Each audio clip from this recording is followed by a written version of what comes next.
না হলে আপনি বুঝতে পারবেন না যে কেমন মেয়েদের মা বোন। আপনাদের লেগেও আছে। আজকে আপনাদেরকে আমি এই উপহারটি দিচ্ছি, আপনারা শ্রবণ করুন। ইসলামের নারীদের অধিকার। আজকে বর্তমান ইদানিং বুদ্ধিজীবীরা বলছে ইসলাম নারীদেরকে সম্মান দেয়নি, বরং সম্মানের জায়গায় হরণ করেছে, ইজ্জতের আরো কি নষ্ট করেছে। এটা কিভাবে ওরা বলছে? ওরা বলতে চাইছে যে মেয়েদেরকে বাড়ি থেকে বের হতে নিষেধ করছে। ইসলাম কিন্তু এভাবে বলেনি। আর ওরা বলছে যে মেয়ে ছেলেকে বরখাতে ভরে রাখছে, তার মানে এটা ইসলাম ওদের সম্মানকে হানি করেছে। আচ্ছা, এই কথাটা সত্য না মিথ্যা হবে? মিথ্যা, 100তে 100 মিথ্যা হবে। এর উদাহরণ দিতে গেলে আবার অনেক চ্যাপ্টার আছে, ওটা বলছি না। তো ইসলামের নারীদের অধিকার, আজকে বর্তমানে নেতারা বলছে এই নারীদেরকে সম্মান দেয় না। বুদ্ধিজীবীরা মাঠে মানে ময়দানে স্লোগান দিচ্ছে, আর ই খেপি পাগলি মেয়েরাও স্লোগান ধরলিছে একসাথে। কি বলছে? আমাদের দেহ আমাদের মন, বাধা দিবে কেন অন্যজন, আমরা নারী আমরা স্বাধীন, আমরা নারী যা ইচ্ছা তা করতে পারি, স্বামীর কথা শুনবো না, বদ্ধ ঘরে থাকবো না, আমাদের দেহ আমাদের মন, বাধা দিবে কেন অন্যজন, আমরা স্বাধীন আমরা নারী যা ইচ্ছা তা করতে পারি। শেষের কথাটা কি হবে বলেন তো? শেষে এই কথাটা বলতে হবে, মারো ওদের পাছায় ডান্ডার, সব ঠিক হয়ে যাবে। মেয়েদেরকে ইসলামে নারীদের অধিকার এতটা দিয়েছে, আপনি যত ঘাটবেন পুরুষের চাইতে মেয়েদেরকে বেশি দিয়েছেন আপনি। কারণ 3 ভাগে, আমি আগে বলেছি, পরে বলতে পারবো কিনা। এক, কন্যা হিসাবে মেয়েদের অধিকার কতটা আছে, আপনি খুলে কত হাদিস নেবেন। স্ত্রী হিসাবে অধিকার, মা হিসাবে অধিকার, এতটা ডিফারেন্স আল্লাহ বর্ণনা করেছেন, আপনি অবাক হয়ে যাবেন। এক নেতা, একটু বলেই দিই, এক নেতা স্লোগান মারছে যে এই নারীদেরকে অধিকার দিতে হবে। কারণ অধিকারটা কি? হাফ প্যান্ট পরে ঘুরবে তোমরা, বরখা পড়তে হবে না, চাকরি লাও, ছেলে মেয়ে একসাথে বসো, চা খাও, আনন্দ ফুর্তি করো, ওরাও সিগারেট খাবে তোমরাও সিগারেট খাও, মানে এ সব রকম বজায় রাখতে হবে। তো ওই নেতা বাড়ি এসে বিবিকে বলছে, বিবি রে তোর লেগা খুব স্লোগান মানলু, খুব চিল্লাছি মাঠে, তো কি করেছো? বলছে আমরা যেমন করবো তোরাও করবি, আমরা যেমন মাঠে হাটে ঘুরছি তোরাও ঘুরতে পাবি, আমরা যেমন প্যান্ট শার্ট পরছি তোরাও পরতে পাবি, চিন্তা করিস না। স্ত্রী ছিল চালাক, তখন বলছে হাজি ঠিকই আছে, তোমার মেয়েদের তুমি অধিকার, তোমার বিয়ে করছি আমি দেখছি। তখন ও কি করেছে, ভাত রান্না করতে করতে তরকারিকে এমন করে ঝাল মেরে এমন মেডিসিন মেরেছে ওর স্বামীকে খেতে দিয়ে দিয়েছে। বলবো না কি মেডিসিন আছে, বেটি ছেলে শিখে নেবে তা আপনারা দিয়ে দেবে, থাক বলছি না। ও মেডিসিন দেওয়ার পরে এবার খাচ্ছে, তো আর পেটে গন্ডগোল, আর পেট আর কাজ করে না। বলছে হ্যাঁ রে, খেনু তো খেতে খেতে পেট এরকম উঁচা হয়েছে, ফুলা হয়েছে, ব্যাপারটা কি? ডাক্তারকে দেখাতে গেছে, ডাক্তারকে আবার দেখাবে, কারণ পেট ফুলছে, তো পেট ফুলছে। এবার স্ত্রী তো চালাক, বলছে তোমার সমান অধিকার বের করা ছাড়ছি, দেখছি কেমন কি করছো তুমি।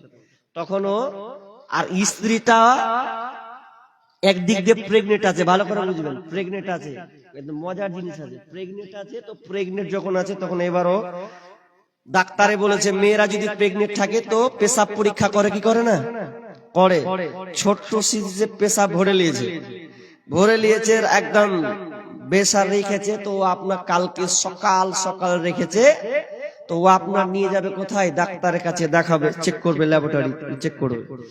তো এদিকে ডাক্তারকে যে দেখিয়েছে বাবু পেট উঁচা হয়ে গেছে, ও ওকে ডাক্তার বলেছে তুমিও পেশাব নিয়ে আসবা। তখন ইও তখন কি করেছে, লক করে শিশিতে ভরেছে, আলমারিতে রেখেছে, তোর বিবিরটারও আলমারিতে রাখা আছে, ও রেখেছে দুজনে যখন রেখেছে। এবার সকাল হয়েছে, এবার কি করেছে, সকালে এই বিবি আপনার ঝাড় ঝাঁটা দিচ্ছে, বুঝলেন তো? ঝাড় ঝাঁটা যখন দিচ্ছে, তো ঝাড় ঝাঁটা দিতে যাবে কি, তো আলমারি সাফ করতে করতে করতে করতে করতে করতে ওরটা না পরে ওর স্বামীরটা পড়ে গেছে নিচে, ভেঙে একাকার। স্বামী তো নেতা, ফাটিয়ে লাল করে দেবে একদম। তখন ও জানের ভয়ে করলো কি, যে ও আবার পেশাব মেরে দিয়েছে, লিয়ে আবার শিশিতে ছুঁয়ে দিয়েছে, হাঁটলো কাটটা ওর বিবিরটা। আর বিবিরটা লিয়ে ডাক্তার যদি দেখছে, ল্যাবরেটরি চেক করে, তো বলছে ইন্না লিল্লাহ, শালা বেটা ছেলেরা এরকম হলো কি করে? হ্যাঁ, ও বেকায়দায় পড়ে গেছে। যখন বেকায়দায় পড়ে গেছে মাথা খারাপ, তো বলছে কি হয়েছে গো? কইছে কপাল খারাপ। কি হয়েছে? কইছে 3 মাস ইন্নালিল্লাহ। কালকে আমার চলো 3 মাস হয়ে গেছে, সাংঘাতিক ব্যাপার। কি করা যায়? মন খারাপ, এত কান্না করছে। ও কইছে ছেলেটা না হয় উঁচা হচ্ছে তো আনলোড হবে কোখান দিয়ে, ই আরো টেনশনে পড়ে গেছে। উঁচা না হয় হলো তো হবে কোনখান দিয়ে। তখন বাড়ি যেয়ে তখন এত মন খারাপ, তখন কইছে বিবিরে মন খারাপ। তখন কইছে কি হয়েছে জি? আর কইস না, লজ্জার কথা কি কহব। কইছে 3 মাস। বলছে 3 মাস তো ঠিকই আছে, মাঠে যে খুব লাফা ছিল সমান অধিকার, তো তোমারও হোক। আমার ঘে যেমন হয়েছে সমান অধিকার চেয়ে মারেছো, তো আমরা যেমন একবার 1 বছর একবার দিচ্ছি, তুমি একবার দিয়ে দেখো, তাহলে সমান অধিকার হবে। হুট রে এটা হয় রে, এটার বেলা হবে না। তখন মন খারাপ, কাঁদছে। তখন বি বলছে জানো তোমার ভয় কি করব, তোমারটা পড়ে গেছে তো আমারটা রেখে দিয়েছি, চিন্তা করি না, ওটা আমার আছে পেটে। বলছে বাঁচলু রে বিবি, বাঁচলু না তো সবই যেতাম। আচ্ছা এটা কোনোদিন হয় সমান অধিকার? জীবনও এটা হবে না। চলেন, ইসলাম নারীদেরকে কতটুকু মর্যাদা দিয়েছে তার বাগে আপনাকে ইতিহাস, ভারতীয় জাহিলিয়াত কিছু জানতে হবে, আরবীয় জাহিলিয়াত জানতে হবে, খ্রিস্টান ইহুদি তাদের ব্যাপারে জানতে হবে, তাহলে আপনি সচেতন হবে মা বোন। চলেন এবার আমরা হাদিসের দিকে যে আয়াতটা পড়বো, হাদিস, প্রথম হাদিস পড়বো। মা আয়েশা রাদিয়াল্লাহু তাআলা আনহা নিজে বর্ণনা করছেন, কিতাবুন নিকাহ, এখান থেকে ইমাম বুখারী আলাইহি রাহমা বর্ণনা করছেন যে মেয়েদের বিবাহটা কেমন ছিল আগে। মা আয়েশা নিজে বর্ণনা করছেন মেয়েদের বিবাহ কই ধরনের হতো। তিনি নিজেই বর্ণনা করছেন জাহিলিয়াতের যুগে মেয়েদের 4 ধরনের বিবাহ হতো, 4 ক্যাটালগে বিবাহ হতো। 1 নাম্বার বিবাহ তিনি নিজে বর্ণনা করছেন। 1 নাম্বার বিবাহ হতো বর্তমানে যেমন করে লেনদেন হয়, আদান প্রদান হয়, এইরকম একটা বিয়ে সেই সময় কিন্তু ছিল।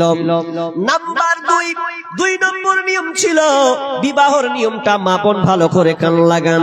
বিবাহর নিয়মটা হচ্ছে যখন কোনো একটা ছেলে একটা মেয়ে দুজনে যখন বিয়ে হয়ে গেল, বিয়ে হওয়ার পর যখন প্রথম পিরিয়ড, প্রথম মাসিক যখন মুক্ত হয়ে গেল, ভালো যখন হয়ে গেল, এমন সময় স্বামী বিবিকে বলতো, বিবি রে, ও আমার বিবি, আজ আমি তোমাকে আজ থেকে এলান করে দিলাম, তুমি আমার কাছে আর ঘুমাতে পাবে না, শুতেও পাবে না। তোমাকে কি করতে হবে, তোমাকে সামনে যেই ছেলেগুলোকে তোমার পছন্দ হবে, ভালো পরিবারের ছেলেকে তুমি পছন্দ করে নাও, আর পছন্দ যাকে হয়ে যাবে তার বাড়িতে তুমি থাকবে, তার বিছানায় থাকবে, তার সঙ্গে দিন রাত তুমি কাটাবে। কতদিন পর্যন্ত? যতদিন পর্যন্ত তোমার পেটে বাচ্চা না আসবে। তার মানে নিয়মটা ছিল স্বামী বলে দিত, বিবি তুমি যাও, ওই ছেলেটাকে পছন্দ করেছো, ওর সঙ্গে তুমি জিমা, ওর সঙ্গে তুমি মিলন করবে, আর মিলন করার পরে যে পেটে বাচ্চা যখনই চলে আসবে, যখন পেটে বাচ্চা সম্পূর্ণ হয়ে যাবে, তো পৃথিবীতে যখন ভূমিষ্ঠ হবে, তখন এরপরে তুমি আমার কাছে আসবে।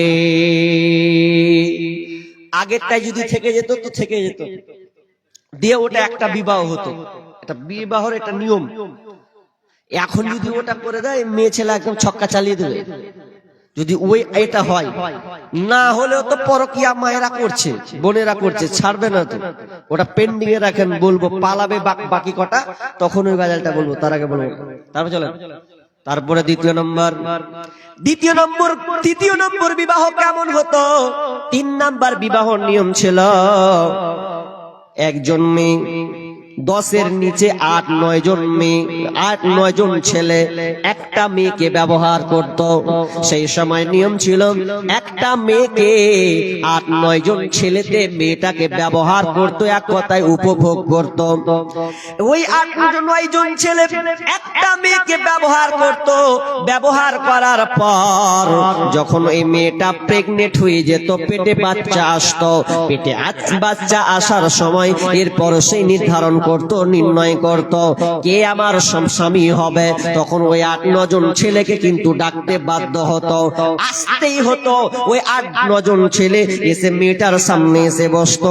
মেয়েটা বলতো, তোমরা 8-9 জন আমাকে ব্যবহার করেছো, তোমাদের কারণে আমার পেটে বাচ্চা এসেছে, তো 9 জনের মধ্যে একজনকে চয়ন করব। একজনকে চয়ন, যাকে চয়েস করতো সেই কিন্তু হয়ে যেত স্বামী। এটাই হয়ে গেল 3 নম্বর বিবাহ। 4 নম্বর বিবাহ কেমন হতো? 4 নম্বর বিবাহ ছোট্ট ছোট্ট ঘর, সেই ঘরগুলোতে পিছন দিকে আপনার কিনা সামনাসামনি পতাকাকে টাঙিয়ে দিত। পতাকাটা টাঙলে বুঝতে পারতো এটা বেশ্যামি, এটা আপনার কিনা পতিতালয়। পতিতালয় মানে যে মেয়েরা দেহ বিক্রি করে খায়, দেহ বিক্রি করে টাকা ইনকাম করে, ওই রকম মেয়ে। যখন যুবকরা জানতো চলবে এখানে একটা মেয়ে আছে, ওই মেয়েটাকে আমরা 8-10 জন মেয়ে উপভোগ করে 8-9 জন 10 জন গিয়ে মেয়েটার ঘরে ঢুকে যেত আর মেয়েটাকে শারীরিক সম্পর্ক কায়েম করত। তাদের সঙ্গে জেমা মিলন করার পর যখন ওই মেয়েটার পেটে যখন বাচ্চা আসতো আর বাচ্চা ভূমিষ্ঠ হতো, সন্তানটা যখন পৃথিবীতে আসতো রে, তখন সে একটা কাজ করত, যে 8-10 জন সিরিয়ালে যারা ওকে উপভোগ করেছে, ব্যবহার করেছে, ওদেরকে দাওয়াত দিয়ে ইনভাইট করা হতো। তারা সামনে আসতো, এসে বসাতো এবং গণক হাজির করত। গণক যখন নির্ণয় করত, চেহারাটা ওই ছেলেটার মুখখান দেখতো, তার হাত দেখতো, তার পা দেখতো, তার পুরো বডিটাকে চেক করত। এরপরে ওই 8-10 জন ছেলেকে সামনাসামনি দেখতো, কার মতন লাগছে, কার মতন লাগছে, কার মতন লাগছে, এ করে মিলিয়ে মিলিয়ে মিলিয়ে যার সঙ্গে একটু মিল থাকতো ওর সঙ্গে বলে দিত এই ছেলের বাপ হচ্ছে অমুক, এটা হচ্ছে তার বাপ। আর ওই স্ত্রী, ওই মেয়েটা ওকে স্বামী হিসাবে গণ্য করে নিত। এই 4 ধরনের বিবাহ হতো। তার মানে নারীদের কোনো সম্মান ছিল না, নারীদের সম্মান নাই। এটা তো গেল কি আরবীয় জাহিলিয়াত, বুঝছেন? ভারতীয় জাহিলিয়াত কি ছিল? মেয়েরা যদি আস্তে আস্তে বড় হতো, তোকে বলতো যে একটা স্বামী যদি মারা যেত তো বলতো স্বামীর সাথে ওয়াকও জ্বালিয়ে দে। ছিল কি ছিল না? এটাকে বলা হয় সতীদাহ প্রথা। জানেন আপনারা সতীদাহ প্রথা? রাজা রামমোহন রায় এটাকে লড়াই করে, সংগ্রাম করে 1819 সনে এটাকে বন্ধ করার চেষ্টা করলেন লর্ড বেন্টিং এর কাছে, উইলিয়াম বেন্টিং, তার কাছ থেকে কলকাতা গিয়ে তিনি বন্ধ করেছেন। এটা গেল। দ্বিতীয়ত, মেয়েদেরকে ইজ্জত হরণ করতো, তার একটা প্রমাণ হচ্ছে সেদুর। ভালো করে কান লাগান। একটা বই পড়ছিলাম, পর্দা। বইটাতে জাহিলিয়াতের ব্যাপারে অনেক বিষয় আলোচনা আছে। ওই বইটাতে ভারতীয় জাহিলিয়াতের কিছু নমুনা তুলে ধরছেন, তার মধ্যে একটা সেদুর। মেয়েরা সেদুর কেন দেয় দেখেছেন না? সেদুর, এ সেদুর দেয় মানে বিয়ে করলো আর স্বামী তাকে সেদুর পরিয়ে দেবে, তার মানে ওর স্ত্রী হয়ে গেল। এটা কখন আবিষ্কার হলো জানেন? আপনাকে তথ্যটা বলে দিচ্ছি, ভালো করে কান লাগান। আমার বানানো তথ্য না, আমি ইতিহাস থেকে পেয়েছি বলছি। যখন কোন হিন্দু ছেলে বিবাহ করেছে, কেন এটা করা হলো? সন্ন্যাসীরা বলতো সেই সময় মেয়েদেরকে উপভোগ করা হতো, মেয়েদের সম্মান দেওয়া হতো না। বিয়ে করলেও মেয়েটার উপরে নির্যাতন করা হতো। যেই ছেলে এসে মেয়েটাকে বলতো এত সুন্দর মহিলা, ওকে ঢোকায় এক ঘরে, তাকে উপভোগ করা হতো। এই জন্য সন্ন্যাসীরা একটা আবিষ্কার করলেন যে মেয়েটা বিয়ে হয়েছে যেন পাবলিক জানতে পারে এর সঙ্গে একটা যুক্ত হয়েছে, তার তত্ত্বাবধানে কেউ আছে, তার স্বামী আছে। তখন আপনার সন্ন্যাসীরা একটা ছক টানলো, একটা দাগ দিল কি যে বিবাহ করবে সে যেন সেদুরটা লাগিয়ে দেয়। আর সেদুরটা লাগিয়ে মানে রেড সিগন্যাল, তার মানে এখানে খাতরা আছে, খবরদার হাত লাগাবি না। এর কিন্তু জোড়া হয়ে গেছে, ও কিন্তু একা নয়, জোড়া হয়ে গেছে। ওই জন্য যেন মেয়েটাকে কেউ আর ব্যবহার না করে তার স্বামী ছাড়া। আর যখনই দেখবেন কত জঘন্য সেদুর দেওয়া, তারাই নিজেরা বলছে যখন স্বামী বেঁচে আছে মানে সেদুর দিয়েছে, যেদিন স্বামী মারা যাবে সেদিনকে দেখবেন ওরা এটাকে মুছিয়ে দেয় না, এইভাবে মুছিয়ে দেবে, চুড়ি ভেঙে দেবে। তার মানে ওর সঙ্গে যে সম্পর্ক ছিল ওর স্বামী তত্ত্বাবধানে আর না, এখন মানে ওই একা। সেদুর মিটিয়ে দিলে মানে ওই একা, এবার লাইনে ঢুকে যাও। নিয়ম সিঁদুর মাখা। আপনাকে বাস্তব কথা বলছি, আমি তখন বক্তা জগতে বক্তা হইনি, ওই 4-5 বছর আগে কথা বলছি। আমি ন্যাশনাল হাই রোড দিয়ে যাচ্ছি, সাইকেল চালিয়ে যাচ্ছি, তখন বাইক চালাতে শিখিনি। সাইকেল চালাচ্ছি তো এক জায়গাতে একটা ছেলে আর একটা মেয়ে দাঁড়িয়ে ঝগড়া করছে, হিন্দু ছেলে হিন্দু মেয়ে ঝগড়া করছে। তো ঝগড়া করতে করতে করতে ছেলেটা খালি বারবার বলছে এই মিটাবো মিটাবো, মানে ও সেতুটাকে এখন মিটাবে আগে জ্বালাতে রাস্তাতে। আমি বলছি যা বাবা কি হলো এটা। তখন মেয়েটা খালি ওর হাতখানি ধরছে, এই দাঁড়াও করে না করে দাও, বলছে বল কি যে ঝামেলা হয়েছে বল, স্বীকার কর। এমন করছে, বলে স্বীকার করবি না, দেখ দেখ এখানে হাত আছে, দেখবো সিঁদুর একদম উঠিয়ে দেবো এরকম। আর মেয়েটা খালি এভাবে হাত ধরছে বারবার, মানে সিঁদুরটাকে মিটাতে দিবে না, মিটিয়ে দিলে কি খালাস খালাস মিটে গেলি বাদ। তো তেক বুঝলাম যে সিঁদুরের কত দাম যে আছে, মানে স্বামী বেঁচে আছে, সম্পর্ক টিকে আছে। তো এটা ছিল ভারতীয় জাহিলিয়াত। খ্রিস্টীয় জাহিলিয়াত, খ্রিস্টান যারা ওরা বলছে নারী হচ্ছে শয়তানের জাত, নারী শয়তান থেকে খারাপ, শয়তানের জাত ওরা। ওই জন্য দেখবেন খ্রিস্টানেরা পাদ্রীরা বিয়ে করে না, ওরা বিয়ে করবে না, কি করবে ওরা আবার মিলন করবে। সন্ন্যাসী আপনার পাদ্রী ওরা এসে মিলন করবে কিন্তু বিয়ে করবে না, ওই জন্য ওদের এইডস রোগ বেশি বের হয়, এটা সমীক্ষা বলছে। আর যারা ইহুদি ওরা বলে কি জানেন, ওরা বলছে পুরুষের মানে পুরুষের দোষ চাইছে, দোষ চাইতে নারীদের বদগুণ অনেক খারাপ। মানে কি বলতে চাইছে যে পুরুষের দোষটাও ভালো কিন্তু নারীরা ভালো নয়, ভালোটা ওদের ভালো নয়।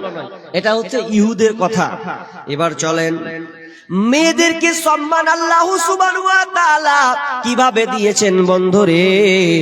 আল্লাহ সুবহানাহু ওয়া তাআলা বলছেন সূরা নাহাল 16 নম্বর সূরা 58 নম্বর আয়াতে আল্লাহ সুবহানাহু ওয়া তাআলা বলছেন ওয়া ইযা বুশিরা আহাদুহুম বিল উনসা যাল্লা ওয়াজহুহু মুসওয়াদ্দান ওয়া হুয়া কাযীম ইয়াতাওয়ারা মিনাল কওমি মিন সুই মা বুশিরা বি আয়ুমসিকুহু আলা হুনিন আম ইয়াদুসসুহু ফিত তুরাব ওয়া ইযা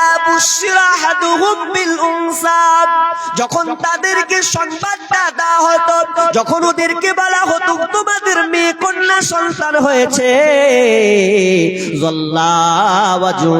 তখন তাদের মুখখানটা কালো হয়ে যেত,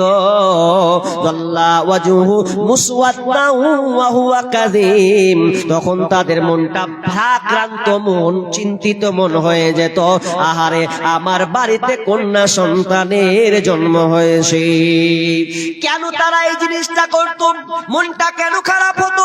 তারা ভাবতো এটা জাহিলিয়াত এমন একটি যে সময়, এই সময় যদি আমার মেয়েকে জন্ম দিই, আমার মেয়েকে তারা তাচ্ছিল্য করবে, তার উপরে আক্রমণ করবে, তার ইজ্জত হরণ হবে। আমার মেয়ের বিয়ে দেব, আমার মেয়ের বিয়ে দিতে গিয়ে অনেক টাকা লাগবে, জমি জায়গা দিতে হবে, অনেক কিছু বানাতে হবে, তার উপরে ঝি আমার মেয়ে পরের বাড়তে গিয়ে ঝি খাটবে। আর গ্রামের লোকটাকে ছি করে, ওরে কত বড় তুই বেঈমান, আল্লাহ তোর উপরে এমন একটা জিনিস চেপেছে যে তোর বাড়িতে একটা কন্যা সন্তান জন্ম হয়েছে, তার মানে তুই মুখ পোড়া, কত রকমের কথা বলতো। আল্লাহ তাআলা ওই কথাটাকে তুলে ধরছেন ওয়া ইদা বুশিরা আহাদুহুম বিল উনসা যাল্লা ওয়াজহুহু মুসওয়াদ্দান ওয়া হুয়া কাযীম। কথা বলি ভালো করে কান লাগান, কথা শুনতে গেলে বসে শুনতে হবে, তাহলে সবকিছু বুঝতে পারবেন। এই 10 মিনিটে কিছু বুঝতে পারবেন না, মন দিয়ে শুনতে হবে কি বলতে চাচ্ছি, গভীর তথ্য শুনেন। আপনার বাড়িতে একটা মেয়ে আছে, ভালো করে কান লাগান, আপনার বাড়িতে মেয়ে আছে। এখন ওই মেয়েটা 16 বছরের মেয়ে যদি হাত ধরে পালিয়ে যায় করে বেটার সাথে, আচ্ছা আপনাকে ভালো লাগবে? ভালো লাগবে না, না বলবেন যে গরু বেচা গেল, এরকম বলবেন নাকি? কিছু কিছু জায়গা আছে গরু বেচা গেল, আর মান সম্মান আছে কিনা আল্লাহ ভালো জানে। গরু বেচে গেল, সব মালা বেচে গেল, কিছু লাগবে না। এটাও ঠিক, একদিক দিয়ে খারাপ লাগে, একদিক দিয়ে খারাপ লাগে, দিতে হবে না বেটার বাপকে, এই শয়তানকে এগুলো লাগবে না।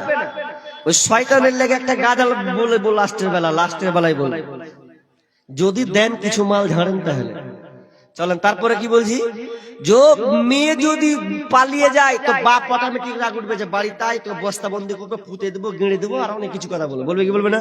এটা স্বাভাবিক বলবে।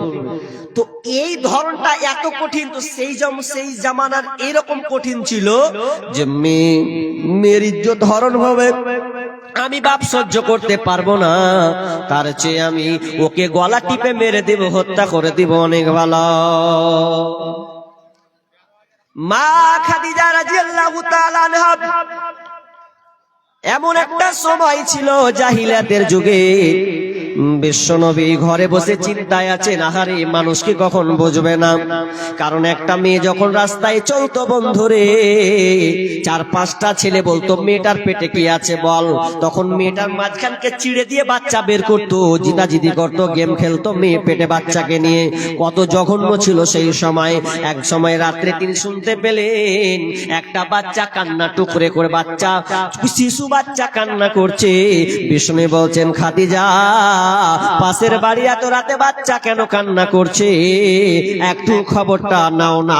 তখন মা খাদিজা রাত্রের বেলায় বাড়ি থেকে বের হলেন। বের হওয়ার পর যেই বাড়িতে বাচ্চা কান্না করছিল ওই বাড়িতে ঢুকে তিনি একটা খবর দেখতে পেলেন।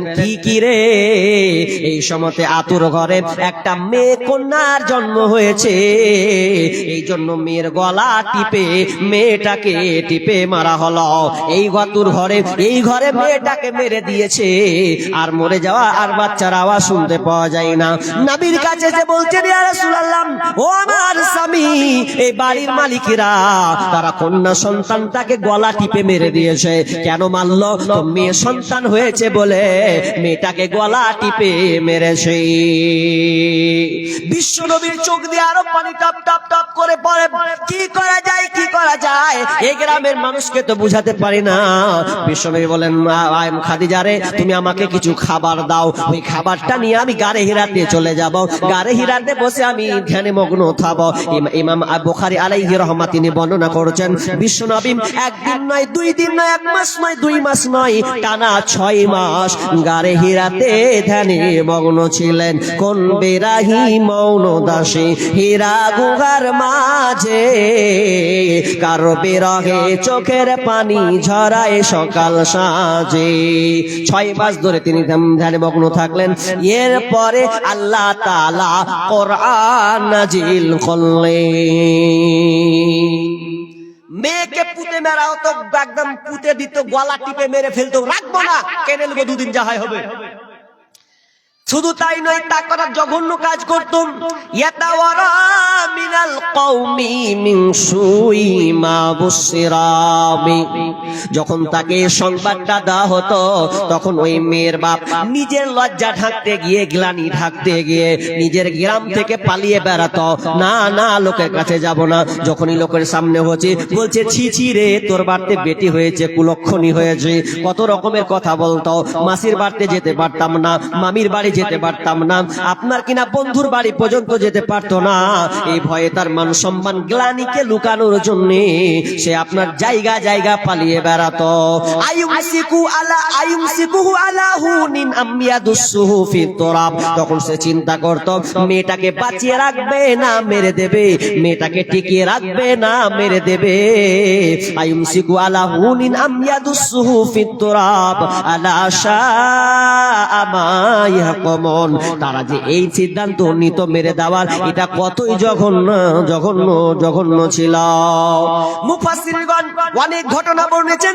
আপনি কিতাবে কুরতুবীতে যদি তাফসীরে কুরতুবীর মধ্যে যান, বিভিন্ন তাফসীরে এই জাহিলিয়াত কর্মকাণ্ড তুলে ধরা হয়েছে। মেয়েরা যখন ছোট হতো, কোনো যদি কেউ যদি বাইরে বেড়াতে যেত বা বিদেশ যেত, বিদেশ থেকে এসে তার আগে বিবিকে বলতো, বিবি রে, যদি কন্যা সন্তান হয় তাহলে কন্যা সন্তানকে মেরে দেবে, বেটা হলে রেখে দেবে, বেটি লিব না, বেটা হলে বাঁচিয়ে রাখবে, কারণ বেটি থাকলে আমার মুখ পুড়ে যাবে। কিন্তু মায়েরা এটা পারতো না।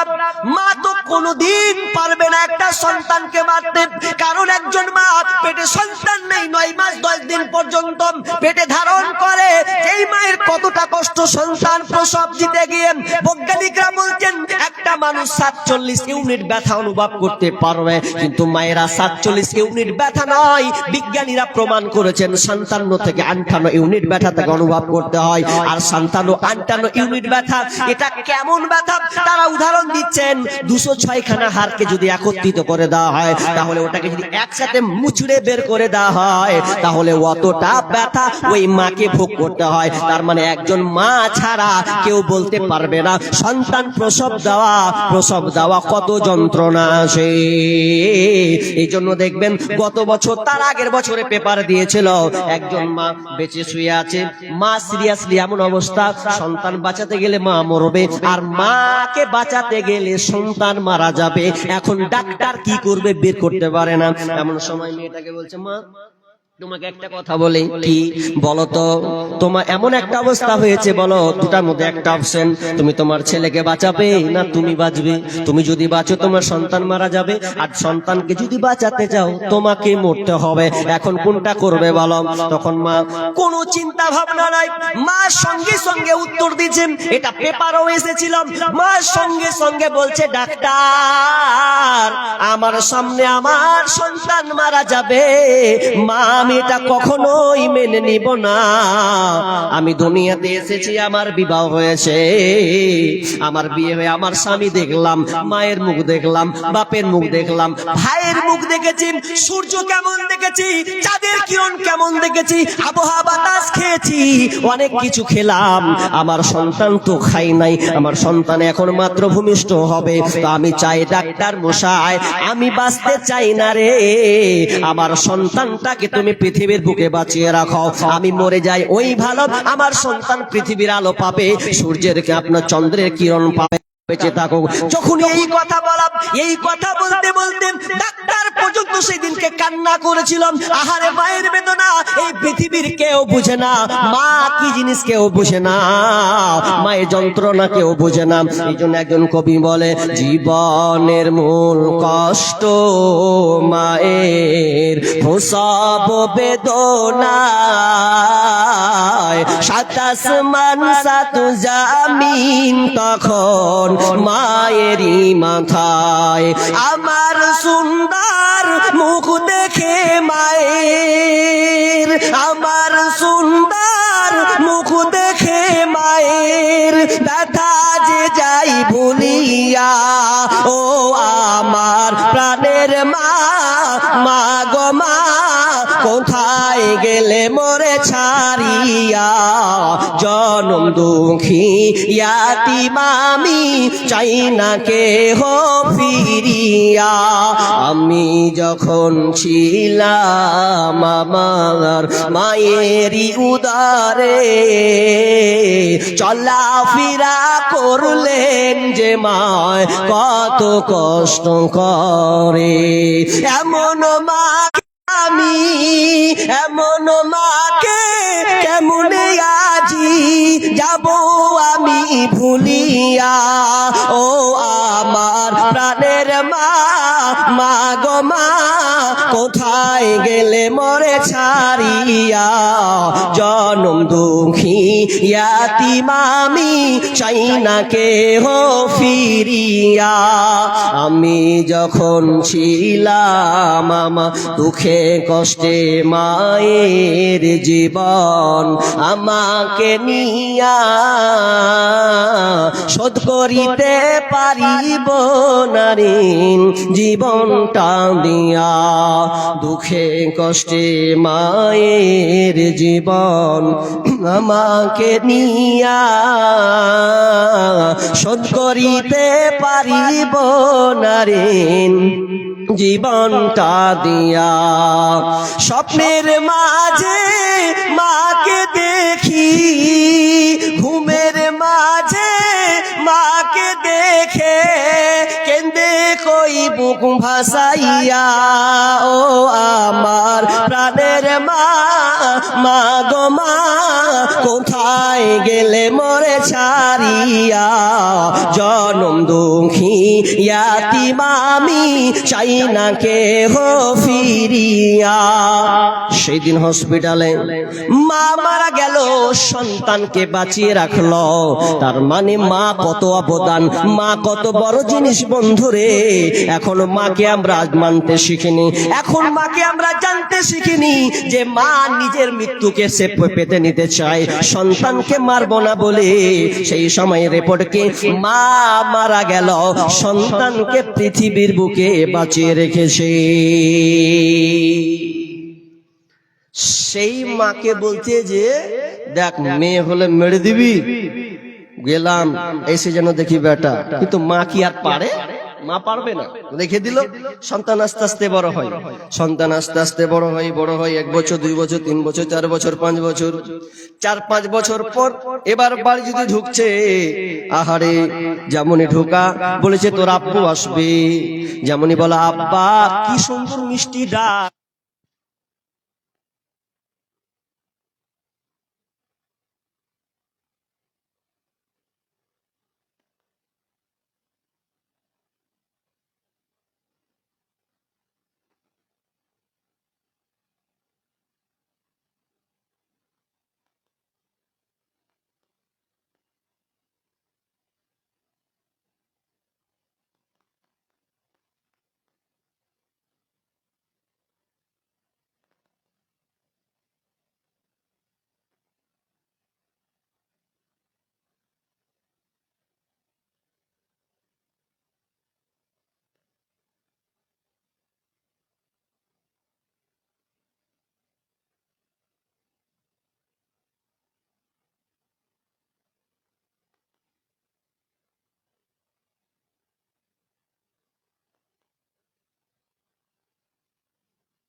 হ্যাঁ জি, কয়েকটা মনে হয় পালেলো নাকি অন্ধকারে জি, পালেছে দেখেন।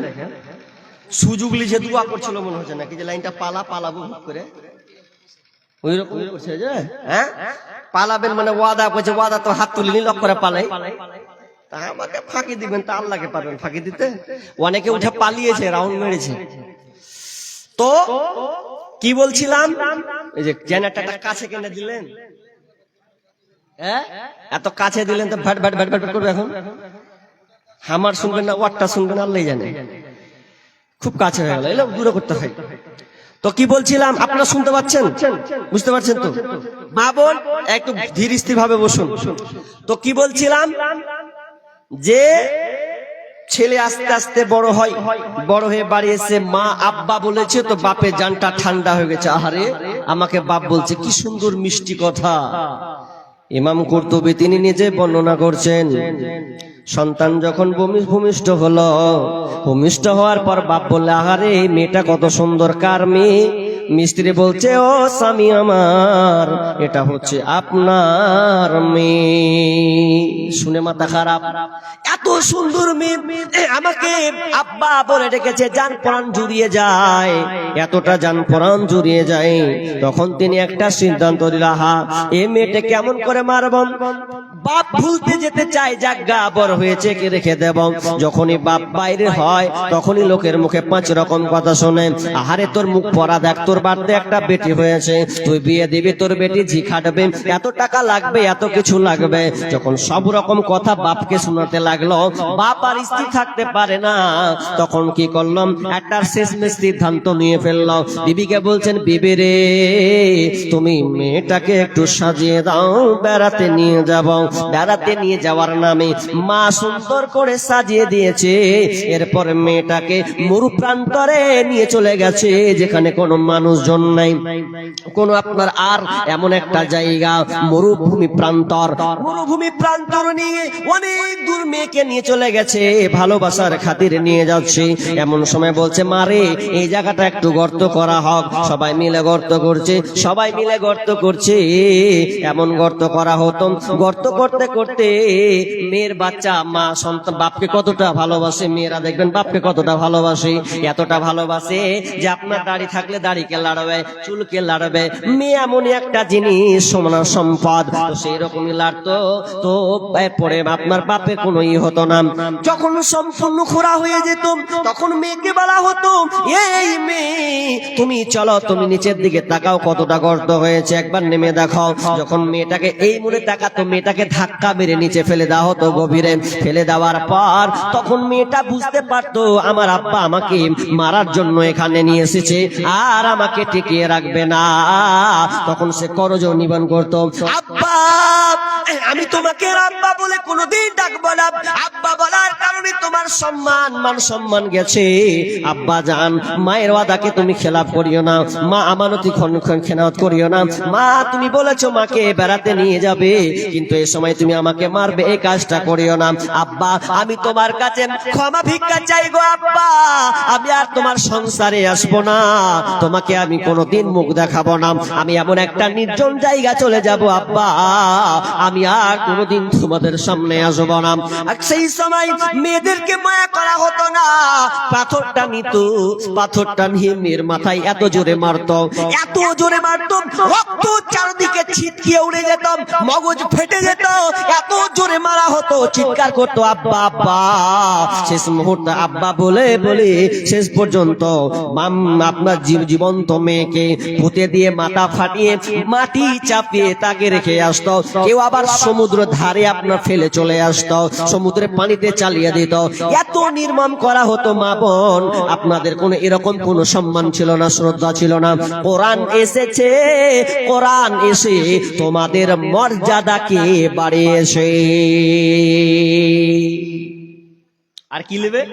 একটা কথা বলি, মেয়েদের সম্মান ইসলাম এসে দিল। ইসলাম ইসলাম এসে মেয়েদের সম্মান দিয়েছে। আমি বিস্তারিত বলছি না, কাটছি আর ছাড়ছি। কি কথা বলি, একটা কান লাগান। যদি স্বামী স্ত্রী বিবাহ হতো, তো বিবাহ হওয়ার পথে জাহিলিয়াতের যুগে ইহুদিরা কি করতো? ইহুদের কাজ ছিল যে মেয়ে যদি কোনো তার স্ত্রী যদি পিরিয়ড হতো, মাসিক হতো, তো মেয়েটাকে আর ছুতো না, টাচ করতো না। কি করতো জানেন? ওই মেয়েরাকে ওরা কি করতো, বলছে তোরা ওই কোণে থাকবি, তোদের থালা আলাদা, তোরা খাওয়া দাওয়া করবি আলাদা, যতদিন পর্যন্ত তোরা পরিষ্কার না হবি, পাক পবিত্র না হবি, ততদিন পর্যন্ত ছুতে পাবি না, আসতে পাবি না। মেয়েদের এরকম ব্যবহার করতো। কিন্তু বিশ্বনবী এটা উল্টা করতেন। বিশ্বনবীকে যখন আনাস বলছেন, ইয়া রাসূলুল্লাহ, আনাস বিন মালিক তিনি বর্ণনা করছেন, ইয়া রাসূলুল্লাহ মেয়েদেরকে তো এইরকম ইহুদিরা ব্যবহার করছে, তো আমাদের কি করতে হবে? বিশ্বনবী বলছেন তোমরা তার উল্টাটা করো। কি উল্টাটা করবে? ইল্লান নিকাহ। বিষ্ণু বলছেন তোমরা মিলন ছাড়া তোমার বিবির সাথে তোমরা যা ইচ্ছা তা করতে পারবে। তার মানে তোমার স্ত্রী যদি মাসিক অবস্থায় থাকে, তবুও তাকে একসাথে ঘুমাও, একসাথে ঘুমাবে, একসাথে খাবে, গল্প করবে।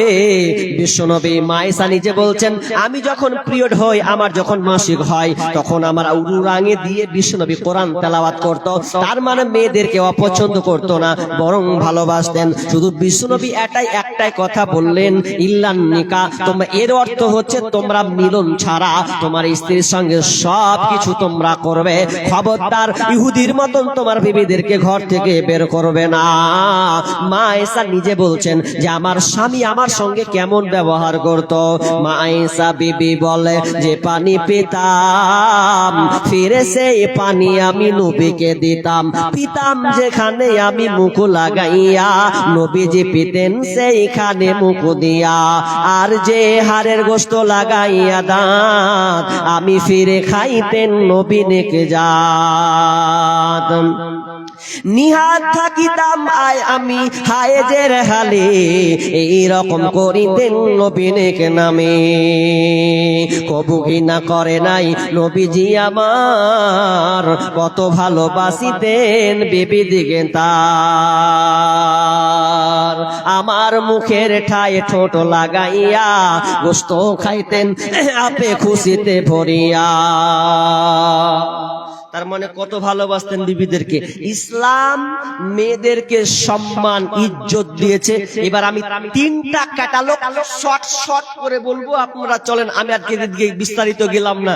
1 নাম্বার মেয়ে হিসাবে অধিকার, 2 নাম্বার স্ত্রী হিসাবে অধিকার, 3 নাম্বার মা হিসাবে অধিকার। এই 3টা শর্ট শর্টে বলছি। নাম্বার 1, 1 নাম্বার মেয়ে হিসাবে অধিকার, কন্যা হিসাবে অধিকার, সম্মান কি দেওয়া হয়েছে।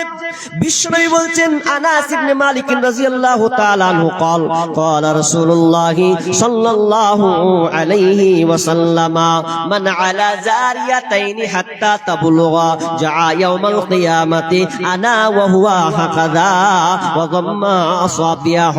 বিশ্বনবী বলছেন, যার বাড়িতে 2টা মেয়ে আছে, ভালো করে কান লাগান মা বোন, যার বাড়িতে 2টা কন্যা সন্তান আছে, আর ওই কন্যা সন্তানকে যদি সুন্দর ভাগে ভালো শিষ্টাচার শিক্ষা দেয়, মানে আলা জারিয়াতাইনি হাত্তা তাবলুগা, তার মানে বালেগা পর্যন্ত যদি তাকে ভালো করে লালন পালন করে, বালেগা পর্যন্ত ভালো করে যদি লালন পালন করে, তো যা ইয়াউমাল কিয়ামা, কিয়ামতের দিন তিনি নবীর সঙ্গে এরকম থাকবে। নিজে বলছেন আনা ওয়া হুয়া হাকাদা, তিনি আঙ্গুলকে উঠালেন, জম্মা সাফিয়াহু, এবং আঙ্গুলটাকে জমা করে দেখালেন, আমার সেই গার্জেনরা আমার সঙ্গে কিয়ামতের দিন থাকবে। তার মানে যার বাড়িতে 2টা মেয়ে আছে, সে আপনার মেহমান হিসাবে সম্মানের সাথে বিশ্ব নবীর সঙ্গে থাকবে। ছেলের ব্যাপারে 10টাও যদি ছেলে হয় পাবেন না। মেয়ে যদি 2টা হয় আপনার বাড়িতে, আর তাকে যদি আপনি ভালো শিষ্টাচার বালেগা পর্যন্ত ভালো, আরো হাদিস আছে বলছি, শিষ্টাচার যদি আপনি শিক্ষা দেন, ভালোভাবে গড়ে উঠেন আপনার মেয়েকে, তাহলে আপনি বিশ্ব নবীর সাথে কিয়ামতের দিন জমাট আঙুল দেখাচ্ছে, তার মানে একসাথে থাকবেন। কার সাথে? নবীর সাথে। তাহলে এটা কন্যা সন্তান হচ্ছে নেয়ামত, কন্যা সন্তান হচ্ছে নেয়ামত, এটা সৌভাগ্যের ব্যাপার। ভাগ্যে আছে বলে আপনি জুটেছেন, অনেকে পাই না। কিন্তু সোশ্যাল মিডিয়াতে দেখা যাচ্ছে কি, মেয়ে সন্তান হয়েছে তো আছাড় দিয়ে মেরেছে, লিবে না বেটি। আহা, বিশ্বনবী কি বললেন? আবু সাঈদ খুদরী রাদিয়াল্লাহু তাআলা তিনি বর্ণনা করছেন, মান আলা সালাসা বানাতিন ফাআদাবাহুন্না ওয়া যাওয়াজাহুন্না ওয়া হাসানা আলাইহিন্না ফালাহুল জান্নাহ। বিশ্বনবী বলছেন, কারো বাড়িতে যদি মান আলা সালাসুন, যদি কারো বাড়িতে 3টা কন্যা সন্তান থাকে, 3টা মেয়ে থাকে, ফাআদাবাহুন্না, আর মেয়েটাকে যদি ভালো শিষ্টাচার শিক্ষা দেয়, ওয়া যাওয়াজাহুন্না, মেয়েটার যদি বিবাহ দিয়ে দেয়, ভালো জায়গায় বিবাহ দিয়ে দেয়, এবং তাকে হাসানান ভালো শিষ্টাচার শিক্ষা দেয়, ভালো শিক্ষা দিবে এবং বালেগা সুন্দর জায়গায় বিবাহ দিয়ে দেবে, তাহলে ফালাহুল জান্নাহ, ওই বাপটা জান্নাতে যাবে।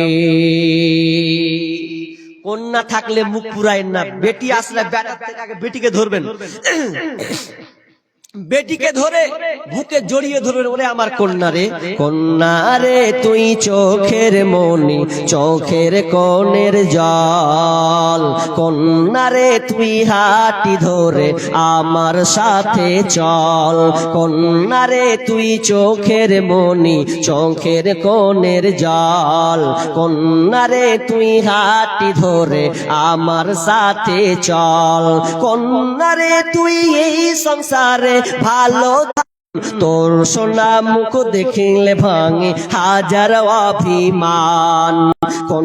যে বেটাকে মানুষ করেছেন আর এইরকম ফজিলত পেয়েছেন, রবের সঙ্গে জান্নাতে একসঙ্গে থাকবেন এবং জান্নাতে যাবেন, এটা কোনো হাদিসে পাওয়া যাবে না। কিন্তু যদি আপনার বাড়িতে মেয়ে কন্যা থাকে, আর ওই মেয়েটাকে যদি আপনি ভালো শিষ্টাচার শিক্ষা দেন, ভালো সুব্যবস্থা করে দেন, তাহলে আল্লাহ রাসূল সুসংবাদ দিয়েছেন, ওই বাপটা আমার সঙ্গে জান্নাতে থাকবে। মেয়ে সন্তান তাহলে কত ভালো জিনিস গো, খুবই ভালো দিক মেয়ে হলে। আচ্ছা, মেয়ে তাহলে খুব ভালো দিক হলো, তাহলে এটা একটা গেল। দ্বিতীয় নম্বর, স্ত্রী হিসাবে অধিকার, স্ত্রী হিসাবে তার মর্যাদা কত, এটা বললে আবার অনেক লম্বা হয়ে যাবে। খবরদার ভাই, বিবি হচ্ছে ভালোবাসার মহাব্বতের জিনিস, এটা জান্নাত থেকে সম্পর্ক হয়েছে, একে আপনি মারতে পারবেন না। আদর সোহাগ দিয়ে আপনি এদিকে বুঝাবেন, কারণ মেয়ে স্বামী স্ত্রীটা কি, হুন্না লিবাসুল লাকুম ওয়া আনতুম লিবাসুল লাহুন্না। স্ত্রী স্বামীর পোশাক, স্বামী হচ্ছে স্ত্রীদের পোশাক। স্বামী স্ত্রী উভয় হচ্ছে পোশাক। পোশাক আমি বিস্তারিত বলছি না, এটা একটা গেল। মা হিসাবে তার অধিকার, মা হিসাবে কি অধিকার জানেন? একজন সাহাবী এসে বলছেন, ইয়া রাসূলুল্লাহ মা হাক্কুন নাস বিহুসনি সাহাবাতি, বলেন তো আমার সুন্দর আচরণে, আমার সুন্দর ব্যবহারে প্রথম অধিকার কে রাখে? বিষ্ণু বলছেন, ক্বালা উম্মুক, তোমার মা। তারপরে কে? ক্বালা সুম্মা মান। তারপর কে? ক্বালা উম্মুক। ক্বালা সুম্মা মান। তারপর কে? ক্বালা সুম্মা উম্মুক। তিনবার মায়ের কথা বলছেন, আবার বলছেন ক্বালা সুম্মা মান। তারপর কে? তখন বলছেন ক্বালা সুম্মা আবুকা, এরপরে তোমার বাপ। তাহলে মায়ের কথা কয়বার বললো জি ভাই? তিনবার। আর সান্ত্বনা পুরস্কার বাপের বেলায় একবার। তাহলে মায়ের অবদানটা বেশি না? তাহলে মায়ের ইসলামের সবচাইতে অবদান বেশি, কিন্তু মার খালি বুঝে না, খালি আওয়ারা জিন্দগি ঘুরে বেড়াচ্ছে। স্বামীকে ছেড়ে দিয়ে ধরলো একদিকে, এই হয়ে গেছে ব্যাপার। মরা বাড়ি হ্যান বাড়ি, স্বামীর কদর করতে শিখলো না। ওরা বলছে ইসলাম হারাকে মর্যাদা নেই। ইসলাম মর্যাদা নেই, বরং তোমাদের মর্যাদা দিয়েছে। কিন্তু আমরা হতভাগা, আজকে আমরা লাঞ্ছিত হয়ে গেছি। আজকে আমরা মেয়েদেরকে ভালো শিষ্টাচার শিক্ষা দিতে পারিনি। আপনি বলছেন মেয়ে পেয়ে জীবনে জান্নাত, না, মেয়েকে ভালো শিষ্টাচার শিক্ষা দিতে হবে, ভালো সুশিক্ষা ব্যবস্থা করতে হবে। এবার আপনি মনে করছেন 9টা 10টার দিকে ঘুমিয়ে যাব, আর আমার বেটা বেটি তাহাজ্জুদের নামাজ পড়বে রাতে, আমি জান্নাত চলে যাবো নাকি? হাজি, এদিকে বেটা বেটি তাহাজ্জুদের নামাজ পড়বে আর আপনারা ঘুমাবেন, তাহলে এটা কোনোদিন জান্নাতে যাবেন? দেখেন গা, আপনার মেয়ে যদি 16-17 হচ্ছে, মোবাইল যদি আছে, দেখেন ও রাতলে মোবাইলে ব্যস্ত আছে। মোবাইল হয়ে গেছে, এমন মোবাইল হয়েছে, হাই রে হাই, ভাই রে ভাই, এ কেমন যুগ এসেছে। স্বামী সন্তান পর করে মোবাইল আপন